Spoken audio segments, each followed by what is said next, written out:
Hello, YouTubers, friends, compatriots, bootlicker, shills, desolators, peasants, fascists, minions, banker scum. I'm a useful idiot. Welcome.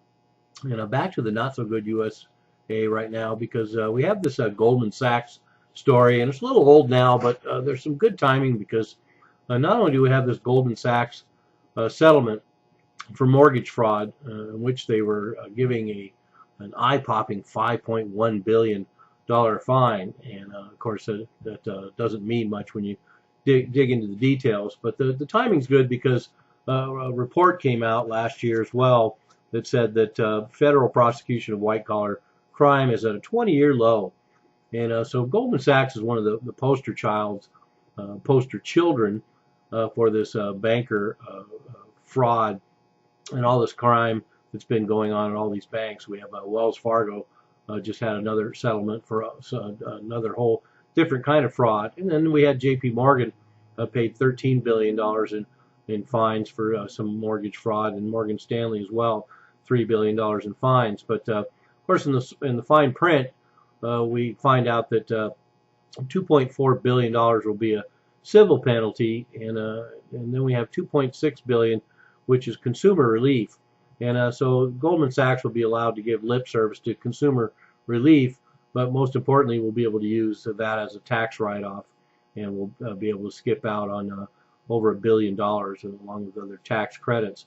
And so once again, kind of like with the BP disaster, where the settlement ends up getting mostly written off in taxes, which means the American taxpayer is going to pay for that. Well, and we're going to find the same situation here with Goldman Sachs, that $1 billion is basically another bailout for Goldman Sachs from the American taxpayer.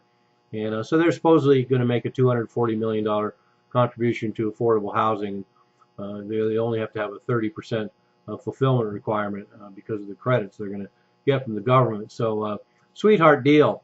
And one of the other things I found really disgusting is the way these assholes put it in the Financial Times.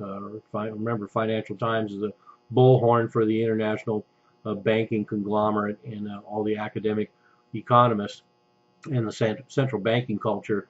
And they referred to this mortgage-backed security as mis-selling. And they also call it bank misbehavior. And it's like they don't have the balls to come out and just call it bank crime and mortgage-backed security fraud. It becomes mis-selling and misbehavior in this Orwellian world we live in. But so there we have Goldman Sachs. But let's look at this report from the government about white-collar crime. The declines began during the Clinton administration. There was a 36% decline since the Clinton administration, and not a decline in white-collar crime. In fact, there's been an upsurge in white-collar crime, and yet there's been a shift to no prosecution. And George Mason University tracked the increased use of special Justice Department agreements that allow corporations to avoid being prosecuted, especially the executives themselves.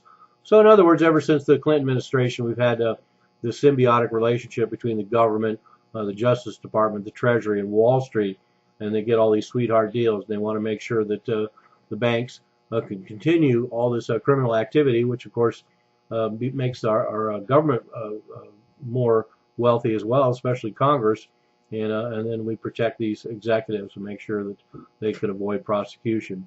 And they pay these fines. In Goldman Sachs' case, they're going to end up paying about $3 billion related to this. And let's remember that their bonus pool, just their annual bonus pool, is over $10 billion.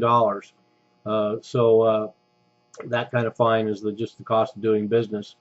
And hardly any such sweetheart deals were offered before 2003, but of course since the financial crisis, it's been the coin of the realm.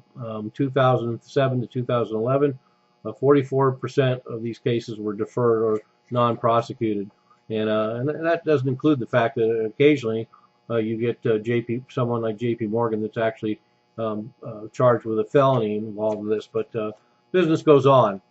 But it's funny to look at some of the things in this report talking about in 2013, Eric Holder said, quote, "I am concerned that the size of some of these institutions becomes so large that it does become difficult to prosecute them," unquote.